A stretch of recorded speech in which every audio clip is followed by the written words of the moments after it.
Hi, good afternoon, everyone. This is Dr. Varlakshmi. I'm a consultant in Rainbow Hospital at Kundapur.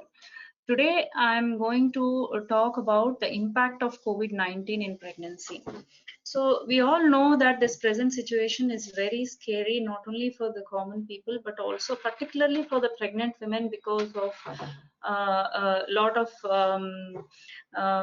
news going around, like about how the number of cases are increasing and the lockdown has now eased off. So I will take you through some practical points which you need to follow during pregnancy. First of all, I want to tell you people that you should not be scared on this present situation, and we should take all precautions to be careful. Let me go through like what is this COVID-19, how is it going to affect in pregnancy. So, see, for every pregnant woman, giving birth is a joyous experience. So, pregnancy, with all its pain and discomfort, it is an occasion of happiness and celebration, not only for the mother, but for the whole family. This is that's what I always tell about pregnancy, that, we don't see unwell patients in the hospital. We see happy mothers. So, this is although there is little bit of discomfort during pregnancy, but this is a very happy occasion to be celebrated. So, but now in this present era of COVID-19, it is full of anxiety and uncertainty, and the whole healthcare system is different now. So what are the common challenges or worries that we generally see particularly in pregnant women? Is the virus itself, is people are concerned about, like, what do I do? Am I like more prone for getting the virus? And what are the symptoms? When do I go to the hospital? Are the facilities available in the hospital? If I go to the hospital, is there is a problem with contracting the virus? So these are all the questions generally we hear about, like, particularly in pregnancy, because see, pregnancy is a condition where you cannot avoid completely not going to the hospital. So I will also go through in the eventual slides like how we optimize to improve the care, at the same time not to compromise the pregnant women health along with the fetus. So, and also people are worried about, like, lot of other factors like social isolation, which is resulting in reduced support from the family and friends. So a lot of people, when they come to the when we were seeing through consultations, they are worried that their parents are not able to come to the at the time of delivery, or there's no enough support at home. And not only that, there is also problems with reduced household finances. And the major worry for many people is that there is the antenatal care, what they get is not like before. It is mainly to do with, many people are preferring the telephonic contacts, or whether that is an enough care that is possible in pregnancy. And also one of the main concerns for pregnant women is a lot of this social media and false news going around. So what my suggestion to you is that if you have a problem in between your regular checks, you can always consult your doctor or through video consultation and talk to them through, rather than from gathering news from people who have no proper information. So because this will alleviate your anxiety to a major extent. So let me just tell you some good news about coronavirus in pregnancy. So how does this affect on the pregnant women?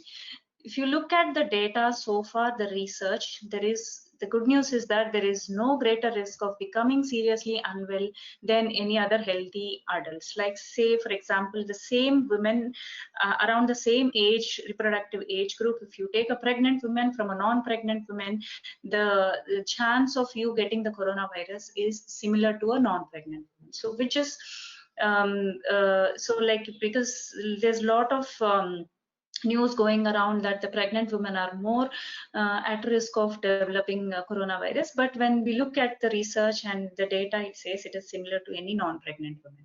So large majority of the pregnant women, even if they get the viral infection, in 80%, just note down that in more than 80%, it is only mild to moderate cough or flu-like symptoms, and it will, and most of the majority of them, as I told you, in 80%, they don't even need hospital admission.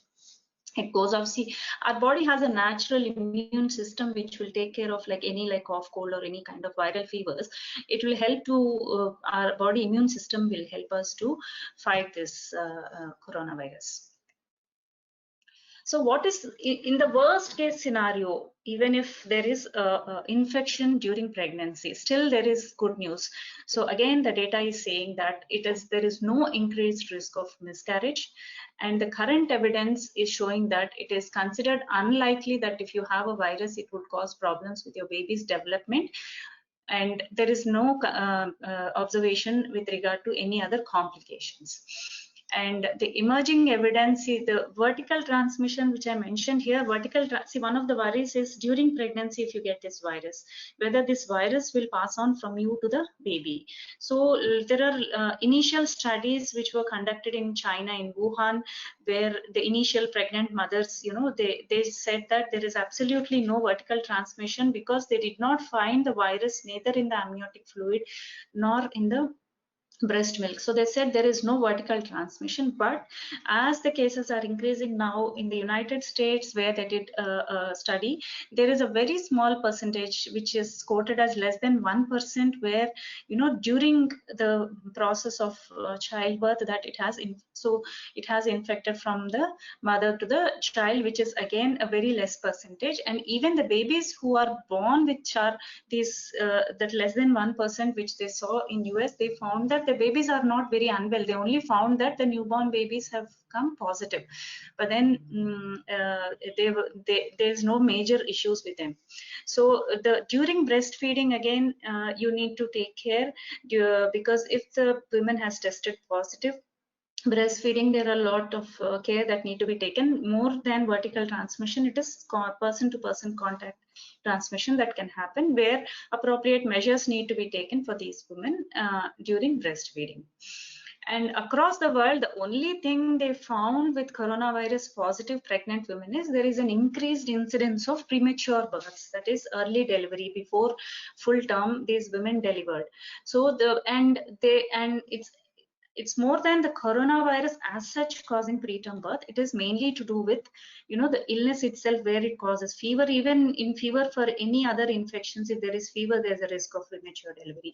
And also in early stages of this coronavirus, where we did not know much about this, there's a lot of fear going on, and people prefer delivering earlier, so that the mother's health is not affected. So these are all the reasons for prematurity rather than the virus itself. So now there are a lot of questions. I'm pregnant, so how do I protect myself against coronavirus? I don't have to go and elaborate. I think all of you have heard enough and more number of times about like what care needs to be taken, like washing hands, keeping distance, don't touch your mouth and nose and cough into your elbow or into a tissue, keep wearing, avoid social gatherings, avoid particularly for pregnant women, it is very important. And wear a mask all the time when you go out. So all these things, it's all of you are very, very well aware of, and it has to be followed very, very strictly for anybody for that matter. Now, so why are the pregnant women called vulnerable group? So as I told you in the previous slide, that pregnancy is the same risk as the same age group women, in the same age group, in a reproductive age group women. But why do they keep telling that, like why do they include pregnant women in old age, or people who are sick, and they say that pregnant women are vulnerable? I think this again causes worry in pregnant women. So it's in general in pregnancy, the immunity is low. So any kind of viral infections or any kind of illness can be severe in pregnancy. So they initially, when this COVID started, they expected that the pregnant women can be severely affected because of their past experience from either the H1N1, which is swine flu, or dengue fevers and other kind of viral infections. But fortunately, they all now, from the cases, from the studies that are coming up in pregnant women with coronavirus, fortunately it is not very severe, and there is it's not people are not getting seriously unwell. It is same like any other non-pregnant women. So that is again a good news for us. So even though, like, because we call it as a vulnerable group, because they have to take extra care, but especially in pregnancy, because even if that small percentage of pregnant women who get in problems with this virus, they can have problems with the fetus as well. So don't panic, but at the same time, you should not take it very casually. You have to follow all the rules and follow all the instructions and be extremely careful, but don't panic. So there are also a certain group of pregnant women which have to be extra careful. Like among the trimesters, in the third trimester is the time where again it has to be like utmost care needs to be taken, not only from the pregnancy point of view but also from contracting the virus. And age group, like elderly age group, overweight, obese women, or pre-existing medical conditions such as hypertension or diabetes. So these women are at a little higher risk as compared to a normal healthy pregnant women. So advice for all pregnant, so to keeping in mind all these problems, and as I told at the beginning of this talk that there are certain times of the pregnancy that it is very essential to attend the hospital, and also you need to have certain visits. Although the virtual visits are possible in this era of this technology development, there are certain times in pregnancy, certain scans and certain tests which need to be done, which is inevitable for you people to come to the hospital. So to optimize the antenatal care and to ensure the safety of our pregnant women, we are taking utmost care. And let me just tell you like how best you can optimize the antenatal care in pregnancy. So the objectives which we aim to achieve are to reduce the number of antenatal visits to the hospital and to increase the interval gaps. Like in pregnancy, you all know that the number of visits in the hospital, like till the end of first trimester, till the end of second trimester, it is monthly visits, and then in the third trimester, after 28 weeks, we see every 15 days, and last month every week. So we are trying to reduce the number of visits to the hospital and supplement them with virtual visits, and adhere to the social distancing norms, individualize the plans for pregnancy for women needing more frequent checks. So it is whenever in between the virtual visits, when you come to the hospital, we categorize the women into high risk, and for them again we decide that they need more frequent checks. So by this way, we are not compromising the pregnant women's antenatal care. At the same time, their safety is not compromised. So continue provide surveillance for high-risk pregnancies, and guidance and protection for healthcare workers also is very important. So this is what I was just telling, that there is an important, we need to strike a good balance between social distancing and safe antenatal care. So the FOGSI is we have this is a Federation of Obstetric Gynecology Society of India. So what they have come up with is that the essential milestone visits is a 12-week scan, which is an NT scan, which we do Down syndrome screening, a 19-week scan, and a 32 weeks visit to the hospital. So, and there is also an ICMR guideline, again an Indian Council for Medical Research, where they also, like, all these are bodies where they give advice for the obstetricians and gynecologists how best they can cater the care for these women. So between 12, 20, 30, so taking all these into account, the guidelines from the national standards and international standards, we have come up with a modified antenatal care in low risk women. Low risk women are the women where they do not have any problems. And but as the pregnancy checks go on, if nothing happens, I mean if no complication arises during pregnancy, then they are called as low risk women. So for them we have formulated one kind of safe antenatal care for these women. So between 12 and 13 weeks is the hospital visit, where you need to do an NT scan, and after a week after the NT, either you can visit the doctor at the same time on the day of the NT scan, or a week later, you can go, week or 2 weeks later, you can come up with a video consultation. So when you come to the hospital, you don't have to worry about the we are taking all precautions that are that is needed for the safety. Like as soon as the women enters the hospital, we are like you to one of the other worries about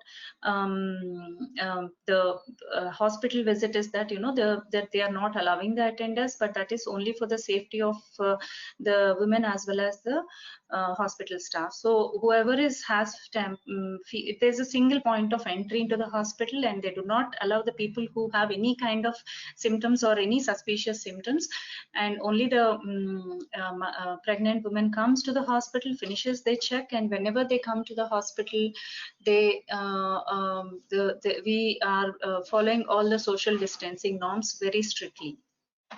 So most of the hospitals, whoever is working now, are following all these things. So you don't need to worry about going to the hospital. So, but at the same time, you should take care from your side in terms of wearing a mask, or whenever you touch something, clean your hands. So all those things need to be followed. So when you come for a 12 to 13 weeks hospital visit, we after the NT scan is done, you can consult the doctor. So in the initial visit itself, you are you have a risk stratification where you fall, whether if there are any problems and you fall into low risk or high risk. So based upon that, your antenatal care will be planned by your doctor.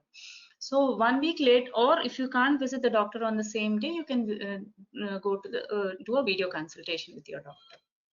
So 1 week later, when you do the video consultation, or you see on the same day, they discuss the current health, they give you an antenatal prescription, make a file of your whole antenatal card, and most importantly, when we emphasize that, you know, you need to take utmost care, the equally important is the diet and lifestyle. Yeah, so in the having a healthy diet in pregnancy is very important, particularly in this. It will also help to boost up your immunity. And even though it is lifestyle, like exercise may not be possible going out, but these days you have a lot of online. We also conduct online antenatal classes where they show you some exercises, and walking you at home, whatever is possible. I think you should continue. All these things will help to improve your health in pregnancy. That's very, very important.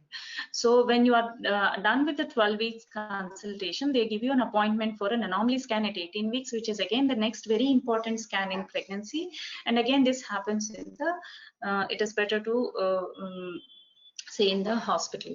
So some important points what we emphasize during pregnancy, particularly in this COVID situation, is one of the common problems we see in pregnancy is anemia, where most of our women come with low hemoglobin values. So it has to be aggressively treated, because particularly in these difficult times where, you know, blood donations and procurement is extremely difficult.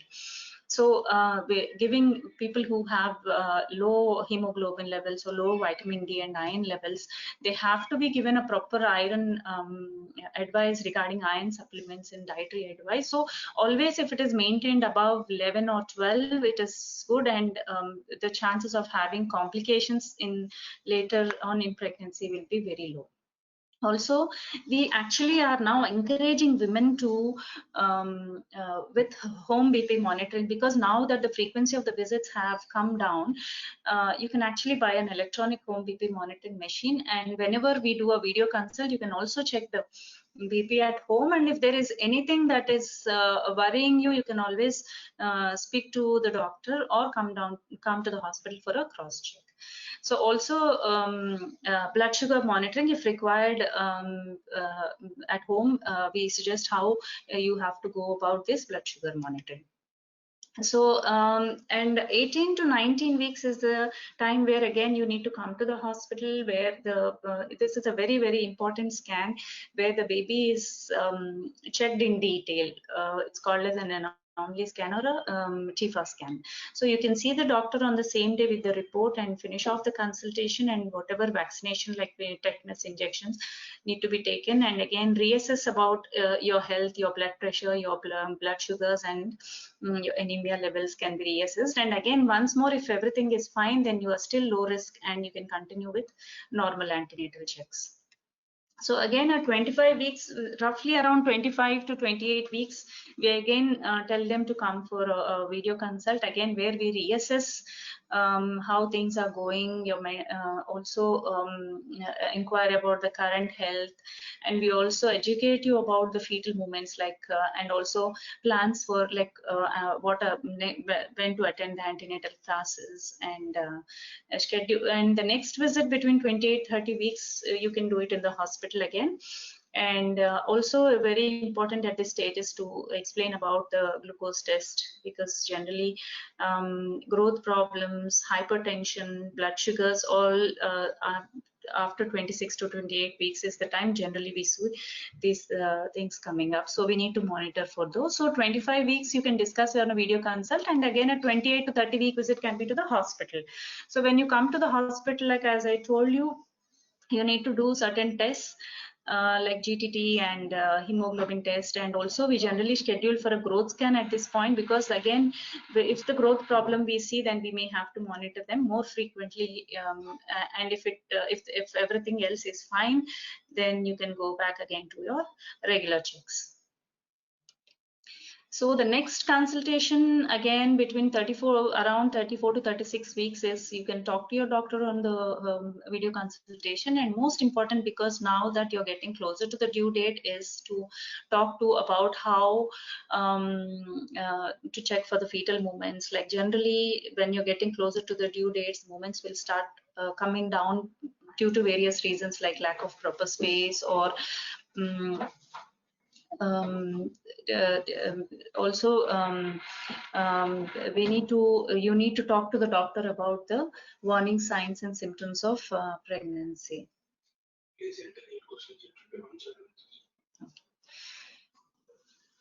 Sorry, I'll continue, but I want you to send any questionnaire you have, because at the end of the talk, like the talk is around 20 minutes total. After that, if you have any queries, we'll discuss. You can send your questions. So you can discuss about the warning signs, which is very, very important at this stage of pregnancy.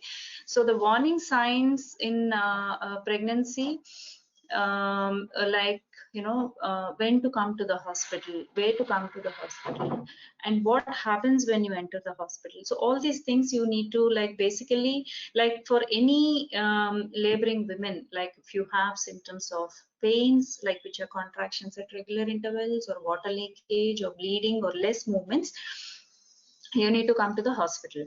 So when you come to the hospital, initial screening is done, and then you're taken into the birthing ward.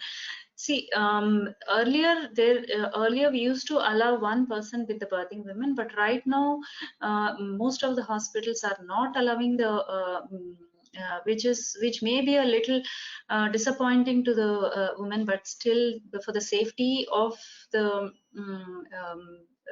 laboring women as well as the healthcare personnel. See, you can always, you know, talk over the phone or through video consults, but we are during labor updating the family members about the progress, and even if the visit, if you have to see, it's better to see through the video call.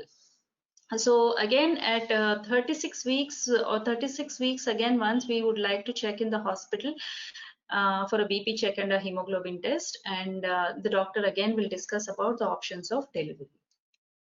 Please remember that there is new data that is always, because of this, it is a new situation to all of us. So the knowledge and guidelines are constantly emerging, and we need to keep abreast with the recommendations. And technology integration into clinical care will play a key role in future for antenatal and postnatal care. And clinical teams and patients will get more comfortable using telemedicine, and reiterate the absolute need to follow the rules for your local authorities and the government. It is very, very important to follow all these things. See, although through the entire talk today, there's not much different about like the pregnancy, during pregnancy, to summarize, in the pregnant women, first of all, are at not high risk as compared to the normal women of the same age group in a normal healthy pregnant women. So do not panic. And the second point I would like to say is that there are certain times that you need to come to the hospital, and to optimize health of you and your baby. So follow the instructions for your doctor when it is absolutely needed, and when you can consult them through the video consultation. And when you're entering into your third trimester, when you're getting closer to the due date, do not panic, but whatever apprehensions, we are ready to help you out with how to help you during this difficult situation. And I get now that now the challenging time is that now they are easing out the lockdown, and people are starting to come out. So you need to be extra careful at these times. And one of the common question I always get from my patients is that whether travel is safe. Now that they have eased out the travel restrictions, people are wanting to, which I can totally understand in this situation. But what I generally tell people is that unless it is absolutely necessary in this day of our technology, I think if you really are very want to meet your family members, maybe you should do it through video calls or something like that, rather than planning a travel, particularly in pregnancy at this time when people are all the restrictions are now less and people are going around a lot. So be extremely careful, and I would suggest, unless it is absolutely necessary, which is unavoidable, I would say not to travel at this time. And also it's not for pregnancy, but it is because of the current situation I am saying that it's not safe to travel at this time. And the other common question I get is that whether they can plan for pregnancy in this situation. See, planning for pregnancy is entirely your choice. You know what is the problem right now that is going on. So planning for pregnancy, and people who conceive, they because of the fear of the current situation, ask whether they have to go for termination. If you ask me, termination is not needed, but you have to be extra careful and take all the necessary precautions. And the other question generally I come across is whether hospital is taking all precautions. Yes, we are taking all the precautions. Not only every place is taking all the precautions. The only thing that is now is a challenge is that if the patient comes with symptoms, as I told you, if it is, most of the women, even if they are infected with coronavirus, have mild symptoms, and the symptoms commonly are flu-like symptoms like cough and cold, which may subside on its own. But whenever we see a patient who has come with any kind of even a milder symptoms, they are not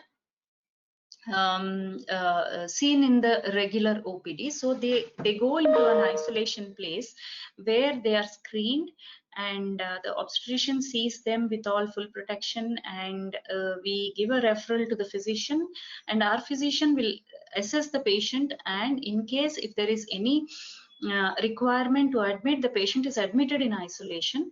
And If it is mild symptoms, they are sent home with all advice regarding how they have to home isolate themselves from elders and kids, and a basic medication is given. In case they are fine, that's fine. But if they continue to have symptoms, then we admit. And right now in the every place, the local authorities have their own policies. So presently in our Telangana, we can admit the patient in isolation and send the case record and the testing to government, because right now we do not have the facility to do it in private. So they, based upon the case record, they decide whether the test can be done or not. And if the test comes negative, it is well and good, they are treated for normal regular fever. But if the test comes positive, then as of now, the delivery has to be in the government setup, and none of the private hospitals are allowed to do this deliveries for COVID positive patients. So this is how, in general, the present situation is. So as things are changing, we keep updating ourselves. And so because there is a complete isolation for people who have symptoms, you don't have to come worry to come to the hospital, but you have to take all the precautions at the same time. And the other common question is about breastfeeding. So if the women tests positive for breastfeeding, all precautions, the breastfeeding is not contraindicated post delivery. As I told you, the present studies show that there is no breast milk excretion of the virus even in positive cases, but because of close contact, the mother has to take all precautions like washing hands, wearing mask. The neonate should not be given a mask because it's not safe. Or the other option is, there is in some places what they are doing is that in positive women, the mother is expressing and only one person is apart, like an attender who is taking care of the child, will feed the baby the expressed milk. But they have to be completely only that person. It's not that every day one person will take care. The same person should take care as long as the mother tests positive, or the mother can feed directly with all the precautions to the neonate. So these are all the general common problems that we are seeing with COVID-19. So do not panic. What my advice to all of you is, stay home, stay here, safe, and stay healthy. Like, again, I'm reiterating that it is very important to have healthy lifestyle and good diet and exercise. And always, if you have any problem with anxiety or worries about it, discuss with your doctor. Do not discuss with people who randomly talk about it, or just search internet and start worrying about it. And follow all the rules and adjust to the new norms. Like, as I told you, your family members or husband may not accompany you for your visits, or during your scan, your husband may not be there, or during your labor may not be there throughout. So all these things are only for the safety of the pregnant woman and the birth. So all of you, all the best. Do not panic. And any questions, just come back to us. We are there to help you. Thank you. So there are a few questions which I'm going to answer now. So before admitting to the hospital, do we need to do COVID-19 testing even though there are no symptoms? See, in the present situation, there are in some places in Mumbai, Bangalore, and Delhi, they are doing all the pregnant women at term, or anybody who is undergoing C-section. They are doing the test, but as of now, in the current, according to our local authority, which is Telangana government, has not given permission to do for any of the private centers. So right now we are not doing COVID testing universally. We are only doing for people who have the symptoms, who are suspicious. Warning signs we need to consider after 36 weeks are pain, like contractions, water leakage, bleeding, or less movement. So any of these symptoms, anytime, even if it is an out of hour, our labor ward is 24/7 equipped with the doctors. So you can always walk into the labor ward if you have any of these warning signs. Like, again, I'm telling you, labor pains, water leakage, bleeding, or less movements. And also there are a lot of questions that I see here, that is the husband allowed to stay with the mother in the labor room during delivery? Unfortunately, right now we are not allowing any one inside the labor ward throughout the labor, because again, as I told you, for the safety of all the pregnant women plus the healthcare staff, we are not allowing the husband. But it's not like continuously you cannot stay inside the labor ward, but you can have a conversation and for about 5-10 minutes. Or the other thing we are advising women is to communicate with them through video call. See, somebody has asked a question about whether is it okay to take vitamin D since you're staying at home. See, most of the women now we are seeing is deficiency of vitamin D. You can actually take a higher dose of vitamin D, which is 60K monthly once. And also, whenever at your next hospital visit, what you can do is do a vitamin D testing. So based upon the deficiency, we know how many months you need to continue the vitamin D. So during, the other question is, during labor, how many attendants are allowed? That's what I just told you, that we are not allowing, otherwise also we allow only one attendant during labor, but now in the present scenario, we are not allowing any attendants to be in the labor room. It would be a C-section for me, mostly based on this week visit. Looking for husband and mother support, is it possible? See, once after the C-section, there is a few hours, 4 to 6 hours, you will be in the labor ward, and then you are shifted to the room. So while you're in the labor ward, you'll have very good care from all the doctors and the nurses and supporting staff. And once you're shifted to the room, one person, either your husband or mother, whoever you're comfortable, can stay with you throughout the stay in this hospital. Thank you all. So any further questions, you can always send it across, and we are happy to answer you. See, somebody has asked that they are taking Cal 360. Is that sufficient? Cal 360 is calcium, and vitamin D, which is there in that, is not sufficient for people who are deficient. So deficiency, when I say, when you do a blood test and it shows less than 30 vitamin D value, then you will need a higher dose. So the 60K, the one which has Uprise D3 or Teo 60K, which has 60,000 units, it has to be taken, whether if it is very low, it has to be taken weekly, otherwise monthly should be sufficient. Thank you.